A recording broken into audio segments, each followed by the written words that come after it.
Hi, I'm Sir Helga from the West Kingdom. I am a knight, a royal peer, and a pelican. And I am an obsessive compulsive shield painter because it's the easiest and most accessible franchise we have. Also, it's really kind of fun because it's disposable. So I'm here tonight. I tend to do a pretty open formatted class for those that are in. So if you have a question, go ahead and throw it at me. We've got somebody monitoring the chat. So they will pull questions and poke me to answer them. I'm happy to go down specific rabbit holes for you guys, but I am here for you to go anywhere from basic knowledge all the way up to like very specific little nitpicky skills. So please feel free to chime in as we go along. I love an interactive class. You're not interrupting me. We're actually building a knowledge pool. With that, what we're going over tonight, we are going over basically anywhere from a Shield 101 to a 301 class on how to paint a shield. I'm going to go quickly over general canvassing, how to prep, and then we're going to stick around in like composition for a little bit. And then we're going to go to some of the techniques I use. It is very likely that this class may run over in time. Canvassing a shield. Any good place starts with canvassing a shield, and I do actually have a raw canvas, or I don't have a raw canvas shield up with me, so we're just going to pretend this one doesn't have any color on it yet. There is a secondary camera that I have up, so you can actually see me work on techniques, and we'll be playing with that later. Canvassing a shield. So with wood or aluminum, wood is very easy because most wood shields that you get don't have any coating on them and don't have any oil on them.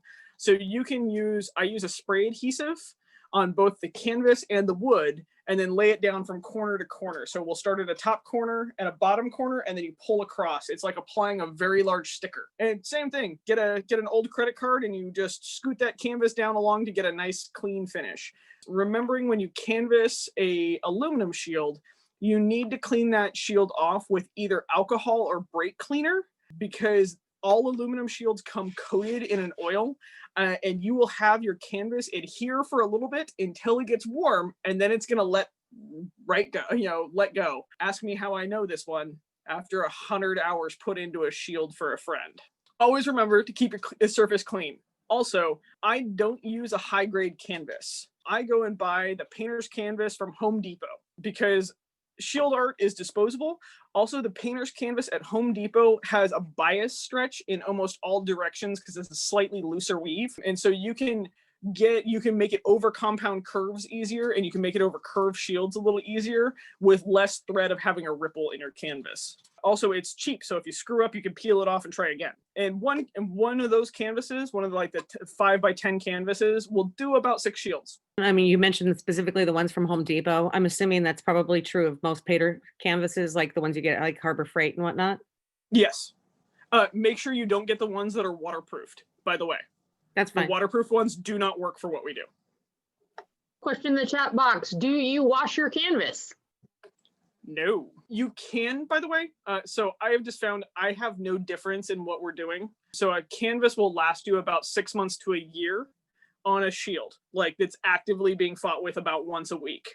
And so if you want to wash your canvas, it will thicken it up a little bit and it makes it softer. It's going to soak up more of your paint. So I don't because I'm lazy. Another question in the chat box. You put the canvas on before you edge it, right? Yes. Also, you put the canvas on and you do not trim it at the edge of your shield. Roll it over by about 1.5 inches there. So you want to make it like I can actually roll that all the way over the edge. So when I put the edging on, I don't re-peel off my canvas. And then once you edge it, you can just cut the excess off the back and peel it off. It comes off like kind of a stuck sticker. He asked if there's a benefit between using canvas or just bare metal. So I like using canvas for a couple reasons. One, your paint doesn't chip off canvas, so your art's going to last longer and look cleaner. Two, I hate the sound of aluminum shields. And so the canvas deadens the sound of your aluminum shields and gives it a slightly more period look. Another question in the chat box. What product do you glue it down with? 3M 90 weight spray adhesive. You can get it at Home Depot, Ace Hardware, everywhere else. It survives extreme cold and extreme heat. I do not like the 70 weight. It doesn't seem to hold up, and I'm not quite sure why. So I just go with the max 90 weight. Do you use gesso or anything as your base layer? That's actually what we're going to do in the prep. real quick. So we're just going to roll right into that. Again, we're going to fall into, I grew up as a cheap ranch child. I actually do not like using gesso because it cracks under pressure. And so gesso works really well on wooden shields or shields that you're going to see very little flex out of. Other than that, I use acrylic house paint because acrylic house paint is built for warp. And so it's a little softer in makeup than the gesso and gives you, you don't get the hairline cracks that you see form in gesso. And so to prep your shield, once you have your canvas down, remember to let it dry for 24 hours, preferably pretty hot. Like you can put it over a heater vent in your house or something like that. Allow it, give it a little time. After that, what I'll do is I paint a layer of house paint onto the shield of the base color I want for the shield. We'll go into that why when we go into color a little later. From there, I will sand it with 200 grit sandpaper to start taking off some of the roughness. You can actually, you can't hear it, but you can actually feel the difference when you sand. I will then paint another layer of house paint and repeat that sanding process and that process until I have the canvas as smooth as I want it. Typically, it's between 2 and 3 layers, and I get what I want for a surface that I can draw on and erase on without it sticking into the little crevices of the canvas. Can you cure with a heat gun? I do not recommend it. It just doesn't heat right. 24 hours isn't a long time to wait for that spray adhesive to set before you glue. In the heat gun, we've done it once, but we actually find that it gets it to release versus like setting down on the canvas. And that's because it's a concentrated heat source versus an overall heat source. So you could try it, but send me your notes because I would love to do that experiment, but I'm not willing to do it right now. So we're going to go to composition. And I'm going to take my phone out of its holder so you guys can see I pulled up a couple shields so everybody can look at composition. I have a couple rules with composition, and I'm going to pull the shield over so you can see. You can see up here on the top of the shield, I have a dead area. This is the area that I measure out for the edging to go on the shield. And depending if you're doing aluminum with car door edging and then rawhide, or if you're doing hose edging or whatever you're doing, you need to figure out that length and basically cut it out of your usable area on the shield. Because once you paint up there, it's just going to get covered, and it actually really breaks the eye as it travels around the shield. Because part of composition is the eye should. So starting from the top there, talking slower because I am nervous as hell, so I'm sorry. The start of composition is making sure your edge isn't in usable space. So you're going to measure out your edge, car door edging, rawhide, hose edging, and that you're going to mark all the way around the outside of your shield. You can actually see the shield has it all the way done. That is considered dead space. No art should go there because art only goes there to die anyways. And you will end up learning this by trial and error. However, a protractor is your friend. Once you measure it, you can now mark the entire way around your shield without having to guess and check. Comment in the chat box. I'm not sure I understand dead space and edging not being ... where? ? Let me try explaining it again. When you put your edging on your shield, it's going to eat up certain amount of your front-facing canvas. So you can see on this edge, I have this outside blue edge. I won't put any art there because that edging is going to curl over it. I can't make if you pretend my thumb's the edging. So it's going to go away. So I will pre-mark that area to not draw into. That's the first part of composition. The second part of composition comes with the eye should always be drawn around the shield. You don't want to heavily weight one side and then leave a huge dead space on the other. And the dead space includes just like background. And this is because the human eye travels in a circle. And so you want to build your composition so the eye travels in a circle. Most people are right-handed. Their eye travels the same direction as their dominant hand. So we typically look at composition as a right circle. So basically around the clock. So your more dominant things should be at noon and 6 o'clock with it lightening up and then, becoming heavier as you go down. Let me see. Hang on one second. So pulling the camera back, an example of that is, I'm sorry, I'm trying to get the angle right. You can see that 12 o'clock, 6 o'clock, and the eye can travel around this shield in a big ass circle. It's also part of the reason why I prefer doing center boss shields, because it automatically creates that clock face to work with. Third part of this is in composition, we tend to try to make things too small. For shield painting, we're creating ourselves a billboard. And so we want to make the composition that way also. So we're looking at big, bold colors and big, bold features. And the clearer these images are, the easier it is to recognize from across the field. Also, the easier it is for the eye to distinguish while it's stressed. So for me, shields are used for heraldry.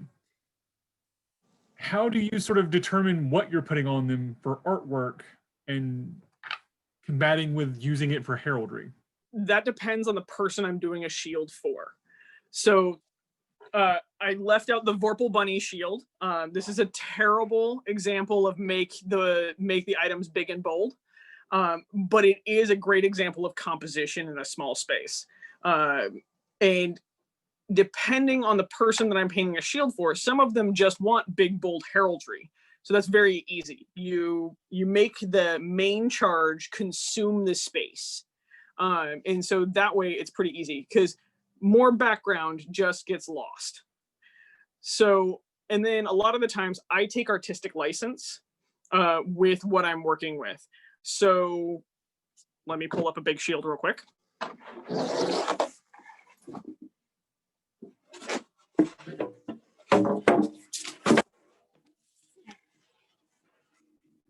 So this shield is for Van up in Ontier.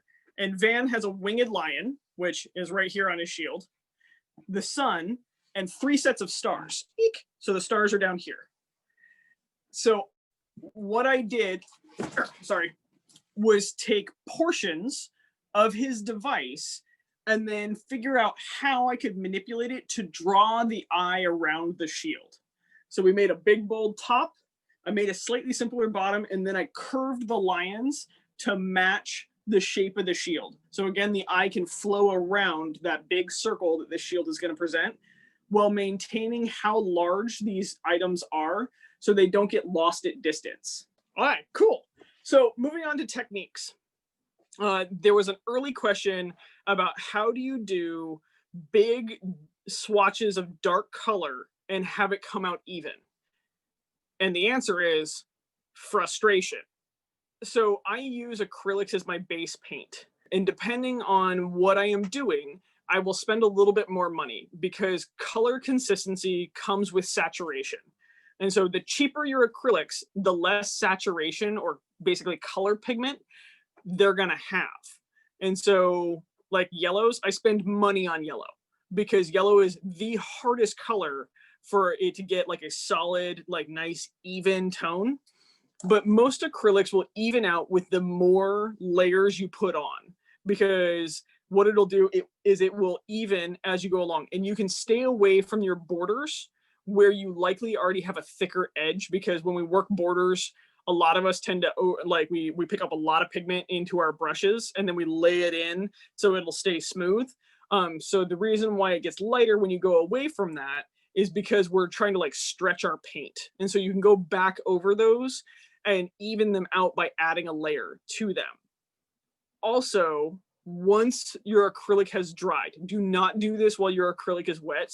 You can go back over in some areas with a slightly watered down version of that same color to add just a little bit of pigment. Experiment on this with this technique on a shield you do not care about, just so you know, because acrylic reactivates pretty darn easily, and if you scrub it at all, you can pull pigment out instead of putting pigment down. So again, practice this. It is a really odd technique to get a little bit more color in.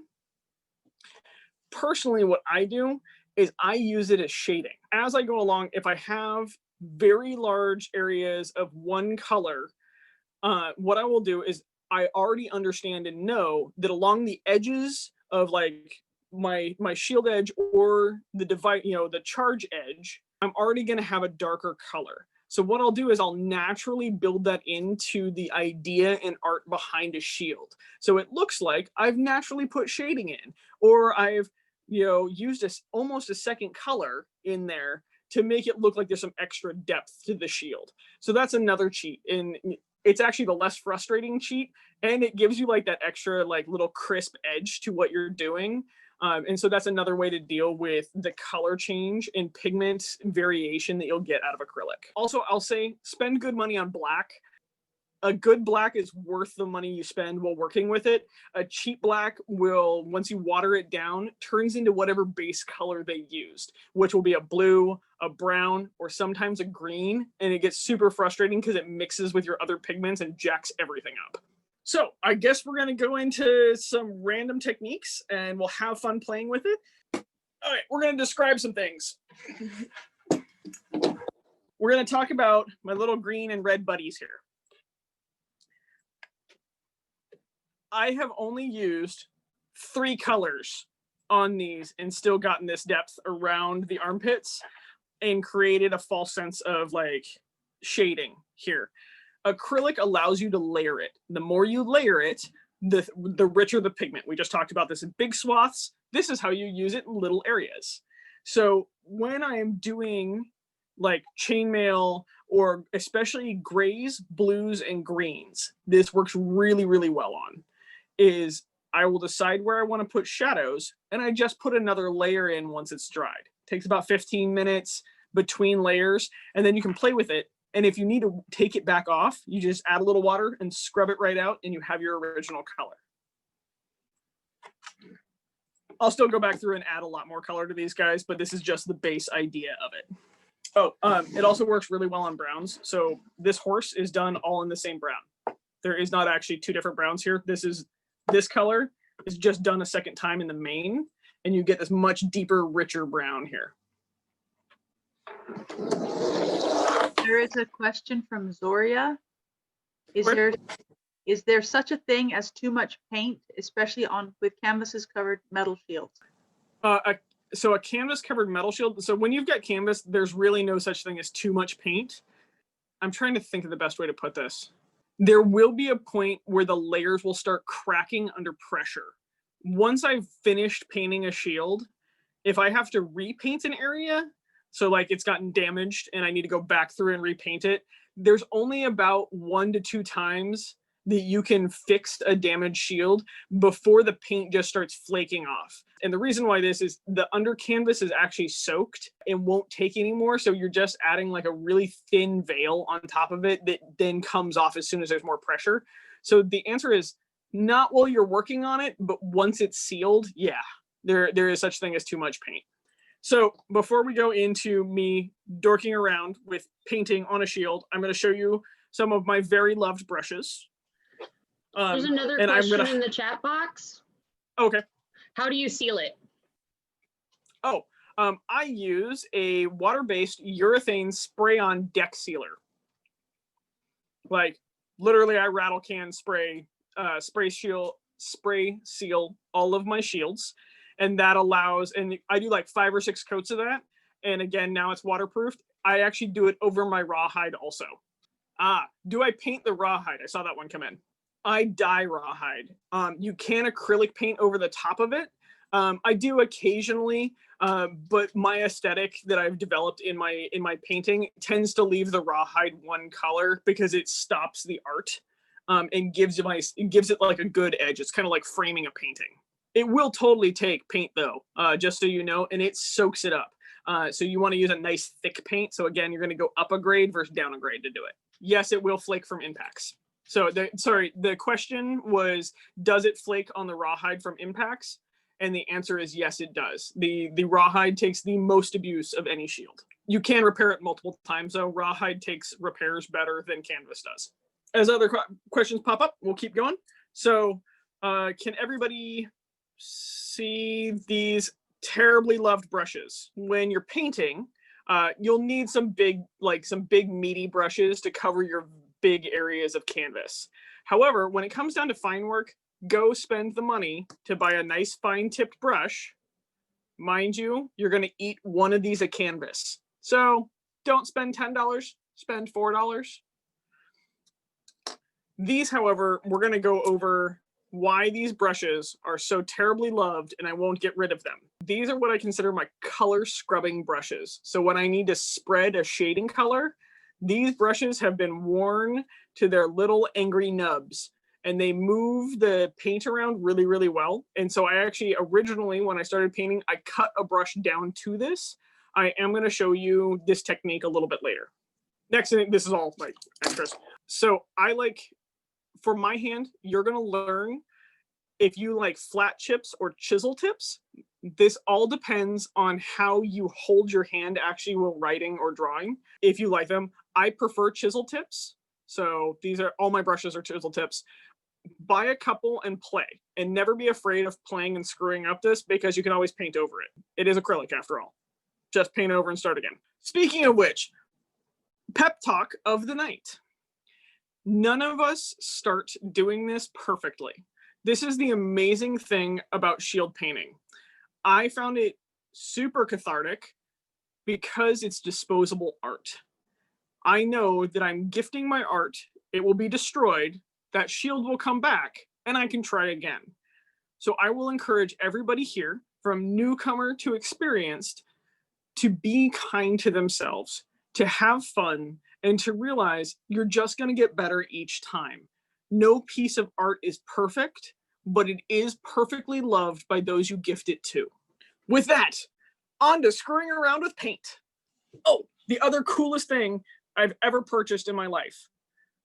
I will post the link for this, but it is a silicone brush holder and water holder, and it has little nubs to stick your brush in, so you can keep your bristles wet without soaking the shaft of your brush and screwing up the wood in your brush. They're great. It also has a little scrubby at the bottom. It's $12 delivered off Amazon. I will spend money with this company for years to come. Van Shield is tonight's experimental shield.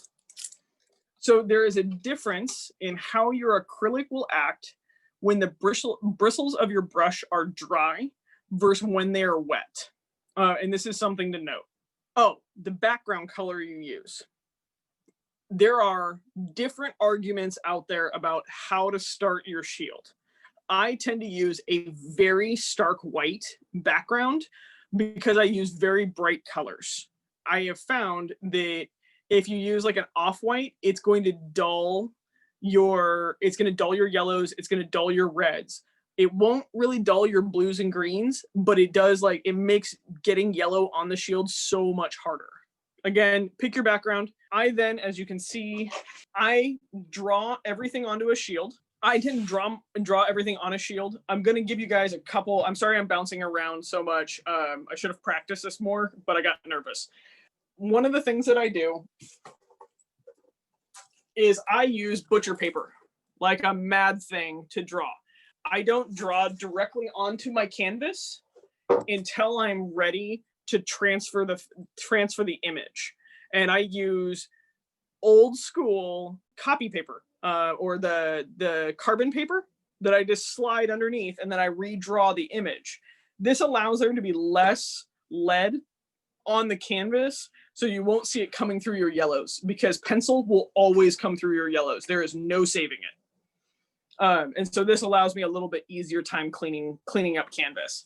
It also means, for those of you who are art challenged, and a little bit like if you have some composition issues, you can go take clip art and print it out as large as you want it and put it down on your shield and transfer it onto your shield.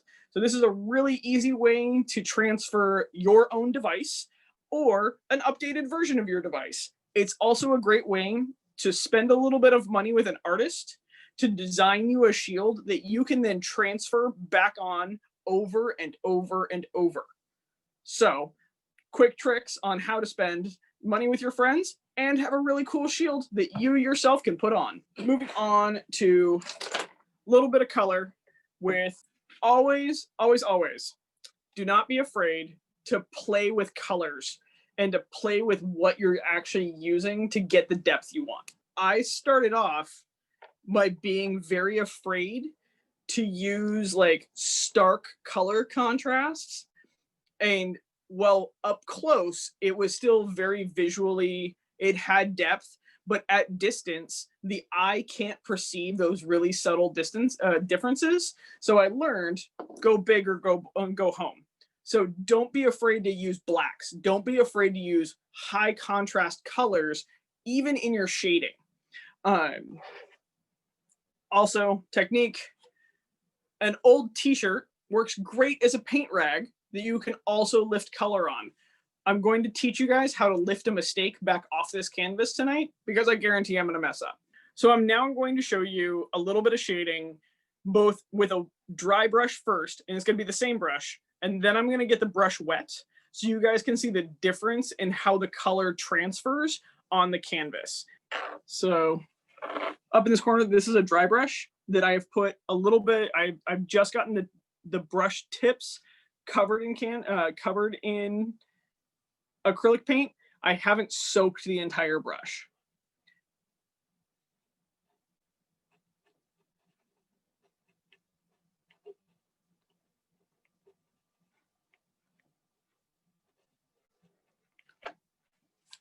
So that was a dry brush. And as you can see, I'm not afraid. The reason why these brushes are my friends and they're so screwed up is I will push backwards on my bristles in canvas. And the reason why I learned how to do this is I started off doing very rough canvases. I didn't actually prep my canvases very well. And so I learned how to push paint around all the crevices that are created in it. To this day, it's actually great for shading because I can put a bunch of paint down in a corner and drag it different directions versus trying to save my bristles and like slowly brushing it out. I'm willing to sacrifice a brush or two. So, and I am actually going to get a darker color so you guys can see this easier because I realized the brown that I picked is the wrong color.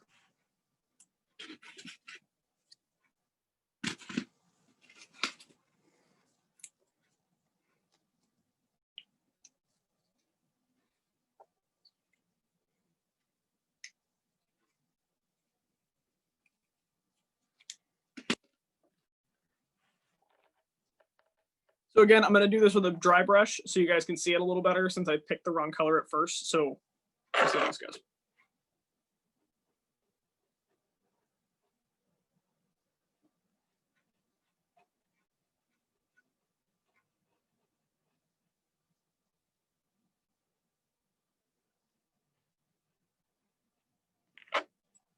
So there's how a dry brush goes down. One of the things that you can see with a dry brush is that it creates starker lines. So even when you try to pull it away from your centralized point, you still end up with a pretty sharp line. This works great for like early period art. So where you need that like real stark contrast or you want really heavy shading where animals tangle up. This works really well to give yourself just a nice clean line with saturated color down. So now I'm going to get my brush wet.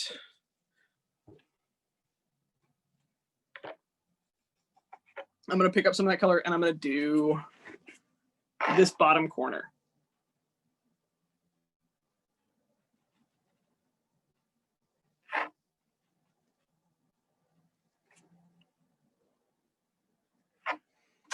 So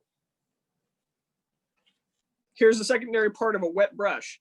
I've now taken off the excess paint on this and I can come back through and I can still push this around.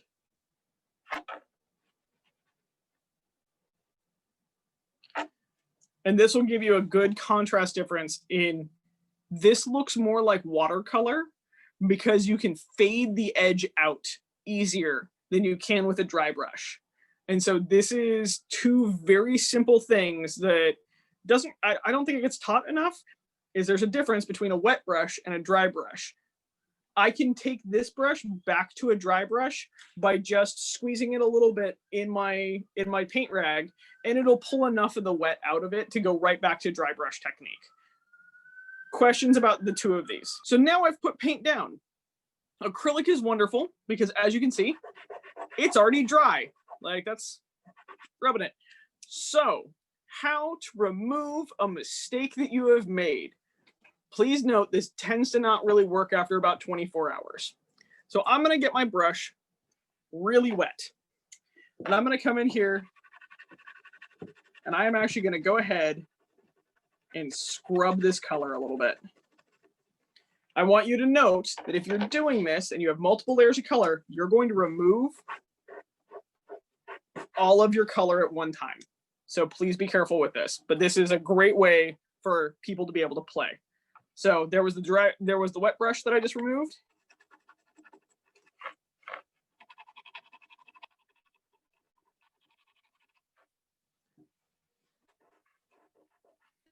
And you can see that dry brush, because there was a little bit more pigment, it's taking a little bit more to scrub off.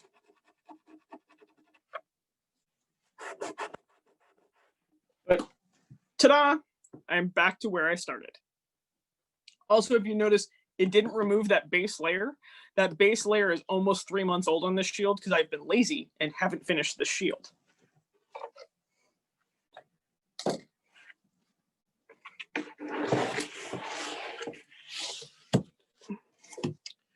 So now we're going to talk about edging your color.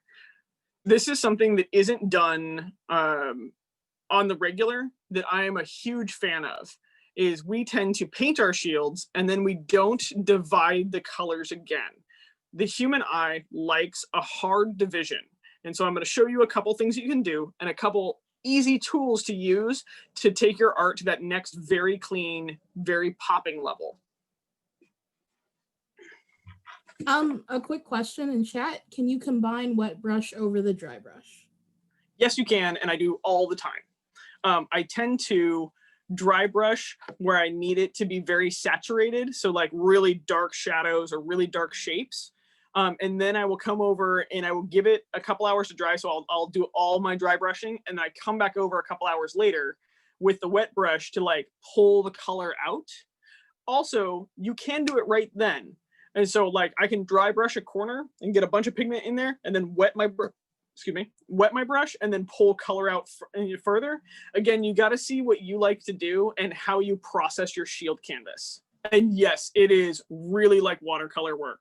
I have found that when you wet your pigments down or like you're using a wet brush, it moves a lot like watercolor without the bleed because you're working on a hard surface versus a porous surface. So making your edges pop. We're going to choose this little happy Vorpal bunny. And actually, they're not in the canvas. Hang on, sorry. There we go. So we have our little... Ha! There's my camera. Sorry. Happy little Vorpal bunny.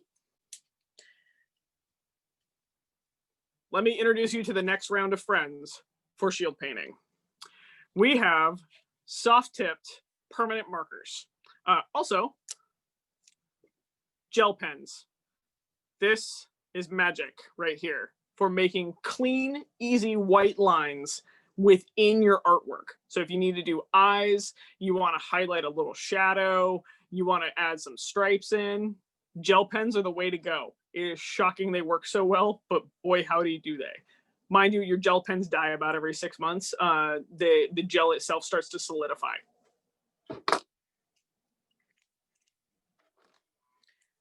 My favorite is one of these Fiber Castle pens. So, sorry, I can't grip them right. So it's got a graduated tip on it that is soft. So the harder I press, the wider the line is. So we have our happy little Vorpal bunny that you can't really tell what he is. Like, so you can kind of tell he's a bunny if you look, but now we want to make him a little bit more bunny, right? Like outline him. And so all I'm going to do is actually come in and add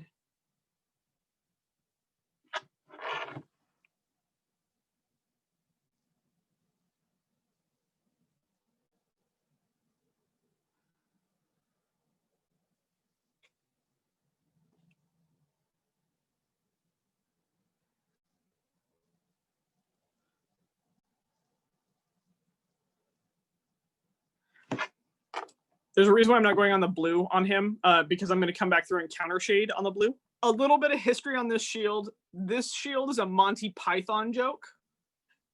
So this is the evil rabbit in the Monty Python movie. And everybody on this shield are all the people that have gone with him on his journey towards being a peer. He's the only one that survives this shield. So with these pens are the easiest way to do woodcut shields. So the big German woodcut shields, instead of painting each line and having to re-pick up paint to continue your line, you can just draw it on.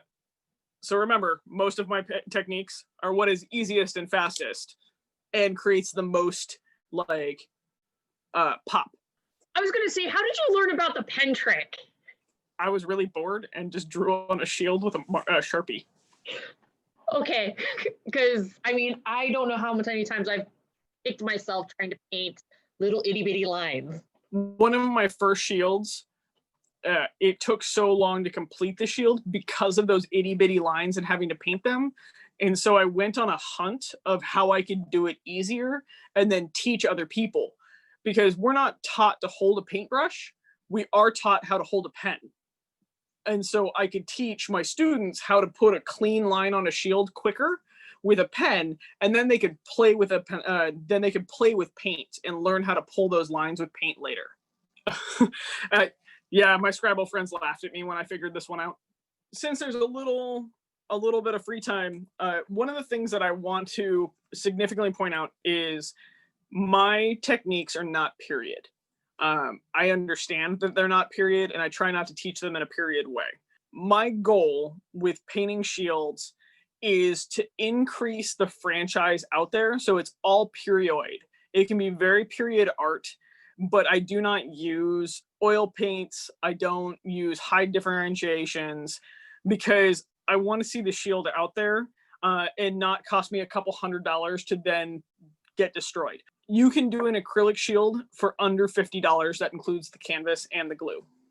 And so just please note that is my disclaimer of nothing I'm teaching you is period. You can put period art on a shield, but I'm not going to teach you period painting techniques. I can, however, hook you up with people that can.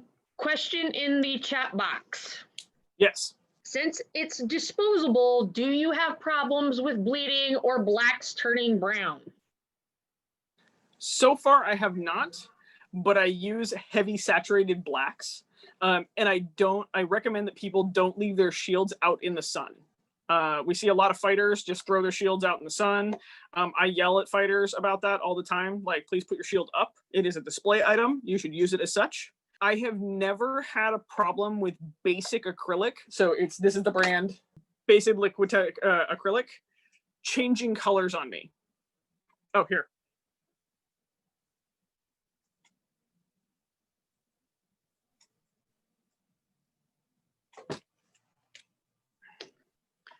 Follow-up question.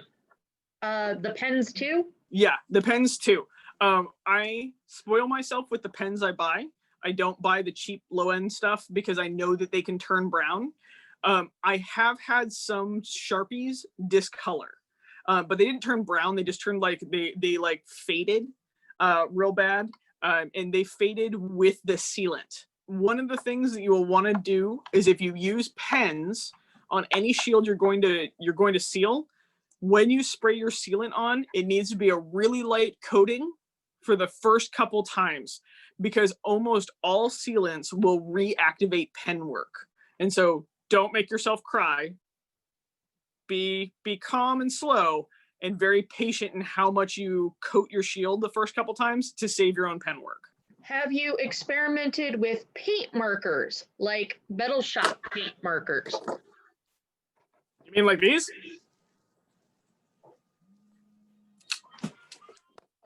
So yes, the answer is actually yes. I like paint markers for whites and yellows. I have had very little luck with blacks, blues, and browns. And I'm not sure why. I think that may just be my hand. Be careful when you use paint markers for things, because if your surface is rough, it will kind of like, it gets everywhere because the paint flicks off and spots all over your shield. That may be a me problem. I'm heavy-handed in my artwork. So just experiment and try. Also keep that rag handy with a little bit of water so you can pull it back off if it splatters anywhere. Oh, the metal shop markers. Okay. No, I have not. Wax and acrylic are not good friends.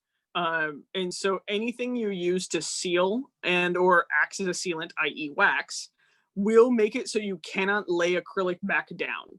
So I work to avoid using wax-based anything on my shield work. So if I want to change something, I can go back through and make the change. So free time, we're gonna bounce a little bit all over the place. Everybody hanging in there okay? One of the things that I'm gonna go back to composition, because I will tell you with acrylic, play and have fun, always be bold, and just have a good old, pretend you're 5 and that you're finger painting this stuff, because it's super fun and it's really awesome to learn new techniques, but you're gonna have to experiment with it. So like, have fun like a 5-year-old. I highly recommend it. It's great. It's how I learned. Going to the tips and tricks, I'm going to show you guys a couple like cheats behind the scenes of making art happen on a shield. This is also where I give the slight artist lecture. If you're going to use outside sourced art, please A, either make sure that it is open source, B, you purchase it from a reputable company, or C, you direct buy from an artist. Many artists these days are ripped off because of the internet. So please, please, please respect any artist the way you would wish to have yourself respected. Always ask to use before you take. And now, the artist cheats of the century. So we have a blank teardrop shield here.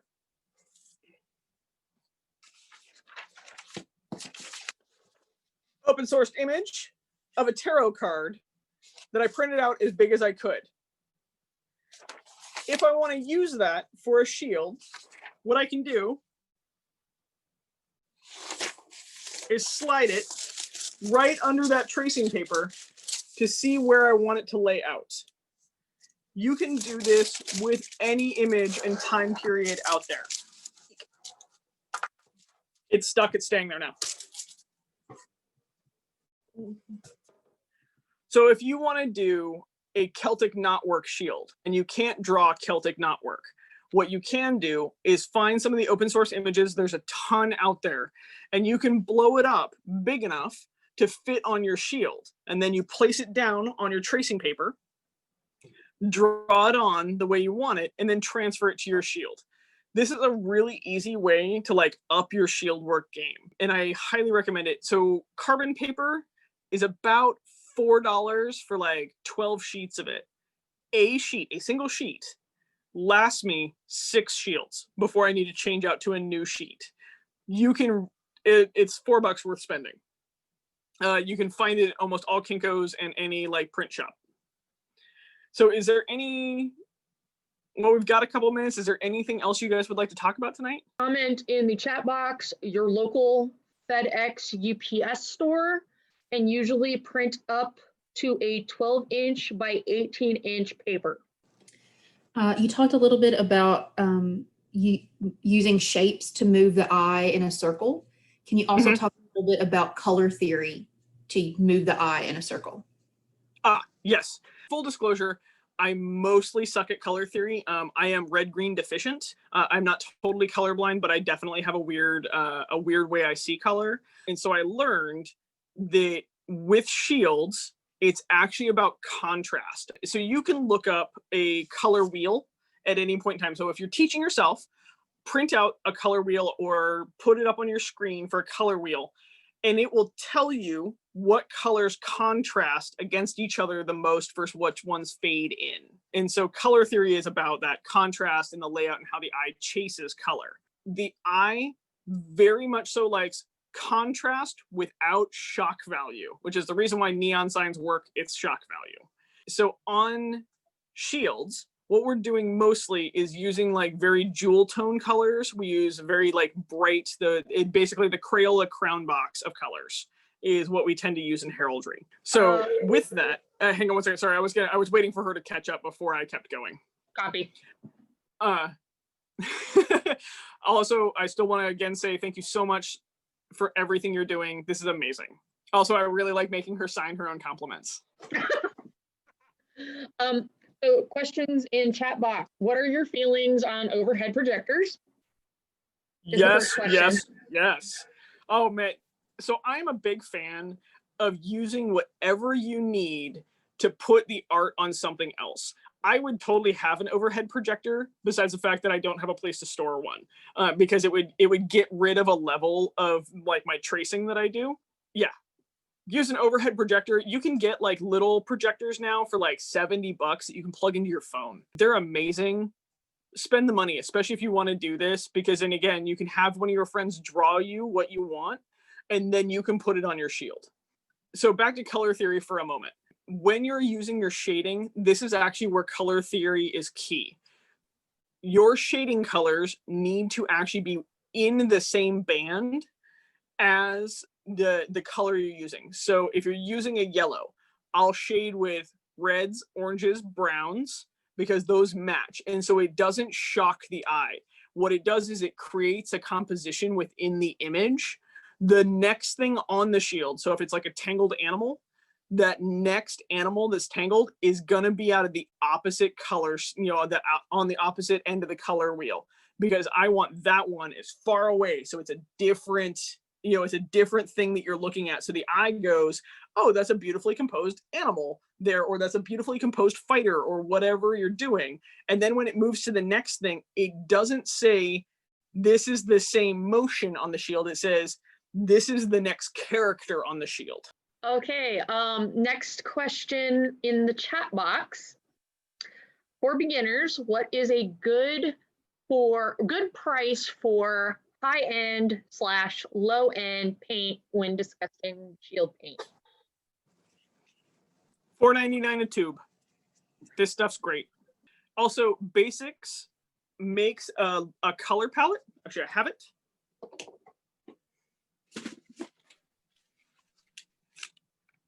This was my starting. Ta-da! I think it was $32 when I bought it. The only color I've run out of in there is gray, because I use gray a lot. And it is a great starting, because it gives you all the color values to play with. And so that's where I would probably start. Just buy a big tube for whatever you're using as your background colors or your main focus colors. So like Van's shield went through half a tube, half of one of these tubes of red to just do the background. So when you're doing big color swatches, buy this. But when you're doing all your shading and everything else like that, buy one of those. They work great. Next question in the chat box. I was not aware that people put things other than their registered device on their shield. Is that more common than I was aware of? I think that depends on your kingdom. So in the West Kingdom, like in the West, everybody drink, we have a varied, like just across the board, people will have stuff that has part of their arms in it and like not part of their arms, or they'll combine both theirs and their consort's arms, or those that have passed. So we have a very artistic community here. We also have a pretty hefty like Viking / Rus Slavic culture. So we see a lot of those interpretations of what devices would be on those shields. I think you see the more diverse shields in kingdoms that will interpret their devices into their personas. So also, it's totally allowable. Nothing says it has to be your device on your shield. Last question in the chat box that I see. What about acrylic indoor wall paint? Are you talking about for like fine detail or just like mass coverage of shields? Mass covering shields. Indoor wall paint works fantastically. Buy it in the quart jars so it doesn't go bad. Going along the device question line, so I could have a device approved and have something totally different on my shield. Sir Helga, could I interject on this one as well? As soon as our Silent Herald catches up, yes. I have an approved device, which is on one shield. My other shield has my household's badge on it, and that's the shield I use in war, where the other shield I use in tourney. Also, one of the things I will point out in the differences here is the things that are on my shield that aren't my device are extremely obvious that they are no device. So it's not like I'm drawing a second device and claiming it on my shield. It is a huge field battle scene, or it's a combined piece of multiple devices. So I will say, if you want to go down this road, it should be a complex rendering or a very obviously this is not a device. Yes, that's where I would go with that, is obviously not part of device, obviously referencing chunks of history, obviously representing something else. So I've done a Greek shield that is 100% diehard.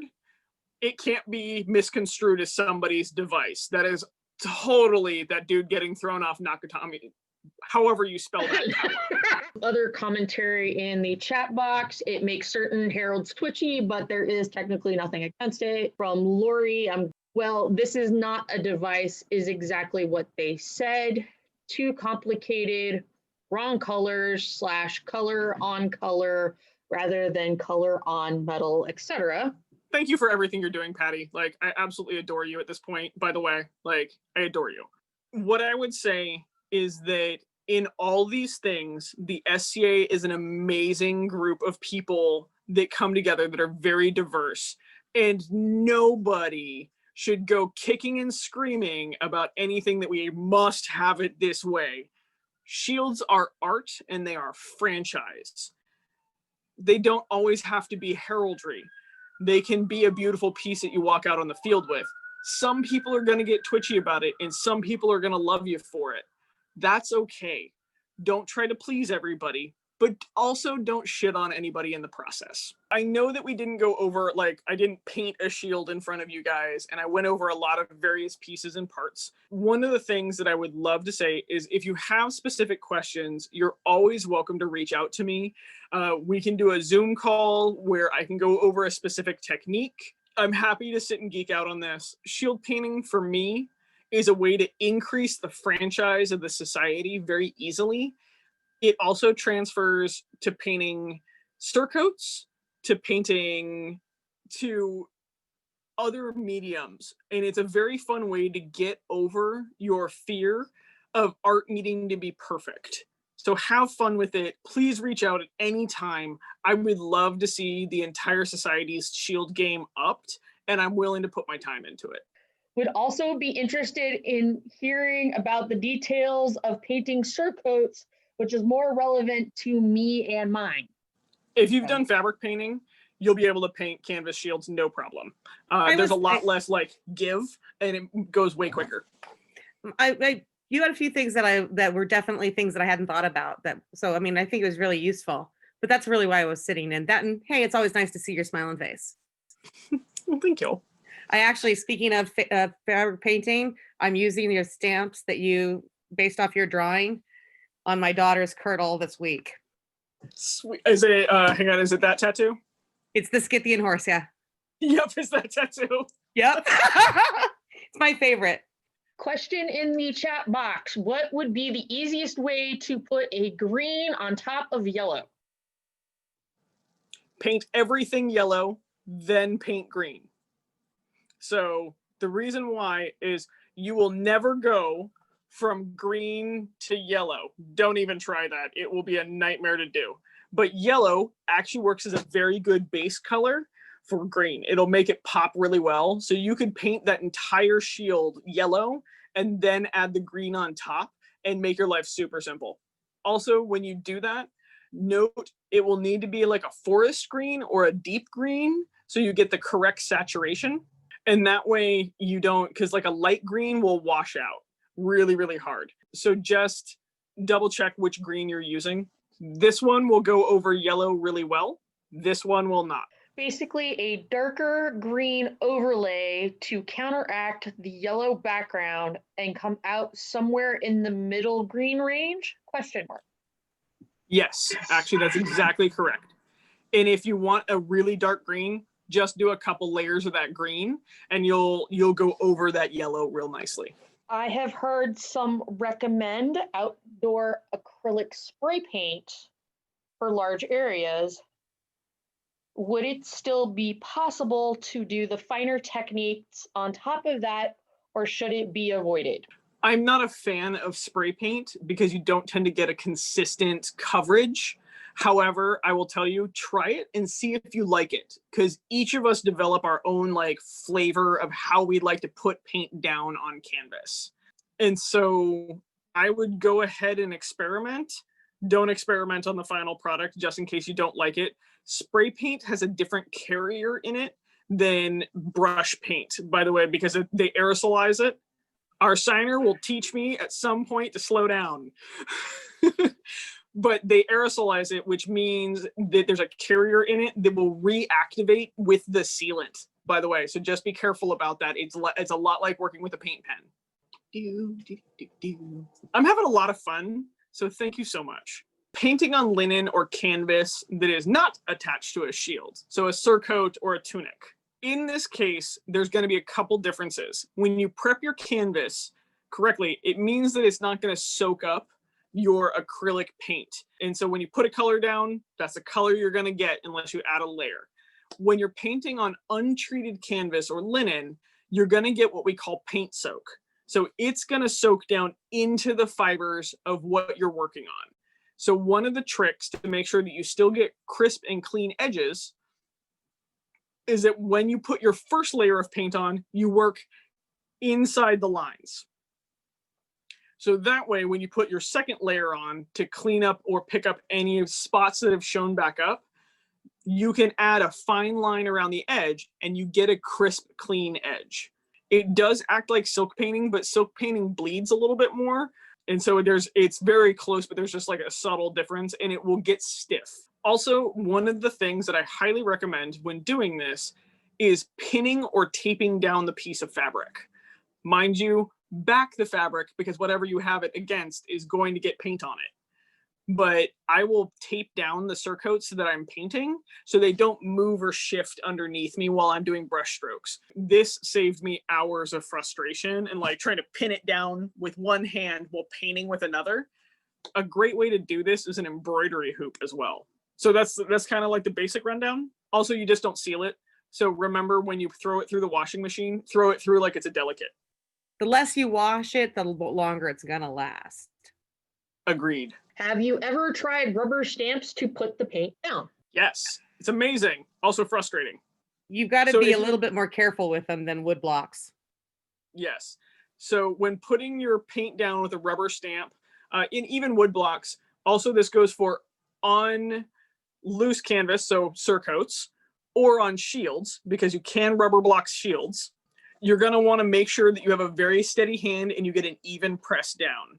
I have used rubber stamps for when I need to do diapering in the background of a 14th century shield because it saved me hours of my time. Is something else on that?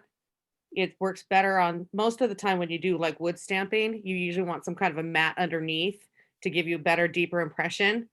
That's a handicap when you're using rubber stamps. Yes. So you have to go You had like a 90 degrees down.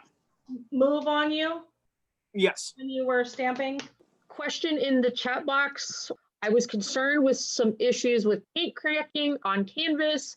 Is there any countermeasure to this? Sadly, there is not. Eventually, shields are going to crack. This is the reason why I use acrylic over all other mediums anyways on shields, is because acrylic has some flex, so it lasts longer. You're probably talking about loose canvas, I'm sorry.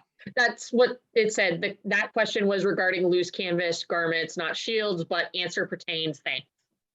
Yeah, and so also, if you want less cracking, one of the things I just started playing with, you'll want to talk to your stamping friends about it, is you can paint with stamping ink, and there's much less cracking then. They also make a acrylic medium to make using acrylic paint on fabric work better. Awesome.